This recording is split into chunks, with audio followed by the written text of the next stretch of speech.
I really believe that this policy is foundationally based in science and it's been led by medical experts, and it's been done with the best interests of athletes right at the heart.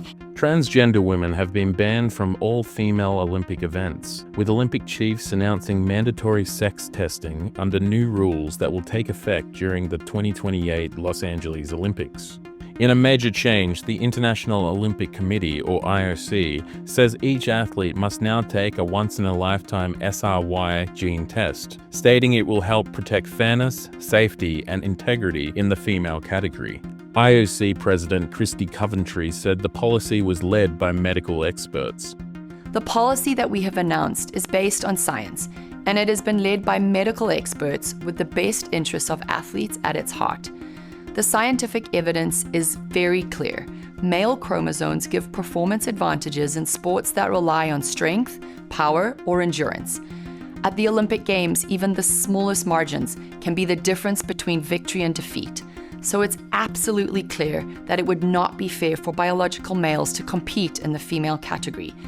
The decision slams the door on transgender athletes such as Laurel Hubbard and forces those with a disorder of sex development, or DSD, to prove that they do not benefit from the anabolic and/or performance-enhancing effects of testosterone.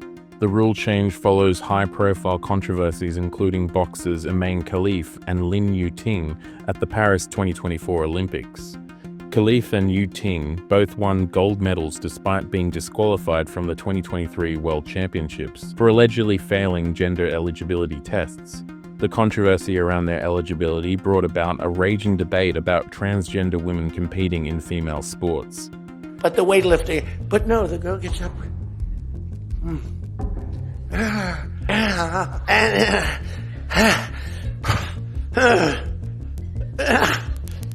Guy gets up. He could have gone ding, ding, ding. It's crazy. Khelif has consistently denied being transgender and has taken treatment to lower testosterone levels. The Algerian has also previously said she is open to doing whatever tests are needed to compete.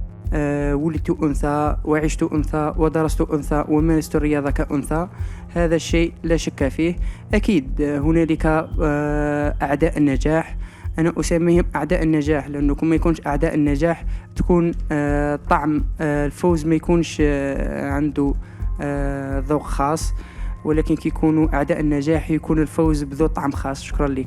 The change in eligibility criteria comes after World Athletics made it compulsory for female athletes to be tested before competing in the World Championships or Diamond League events in 2025. It's important to do it because it maintains everything that we've been talking about, and particularly recently, about not just talking about the integrity of female women's sport, but actually guaranteeing it. And this, we feel, is a really important way of providing confidence and maintaining that absolute focus on the integrity of competition. Until this announcement, the IOC left sex eligibility regulations to the governing bodies of each individual sport. The IOC's ban will also cover almost all athletes with DSD, people who are reported female at birth, but also have male chromosomes and male testosterone levels. Reportedly, between 50 and 60 athletes who went through male puberty have been finalists in the female category in global and continental track and field championships since the year 2000. Previously, DSD athletes who had been through male puberty could compete in women's sport, provided they kept their testosterone within certain levels.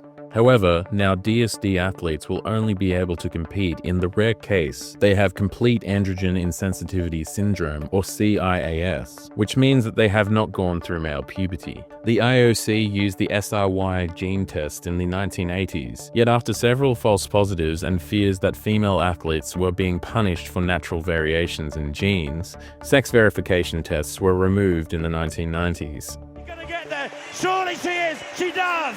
Semenya takes it 50.42 in her first really significant 400 metres on the international athletics scene.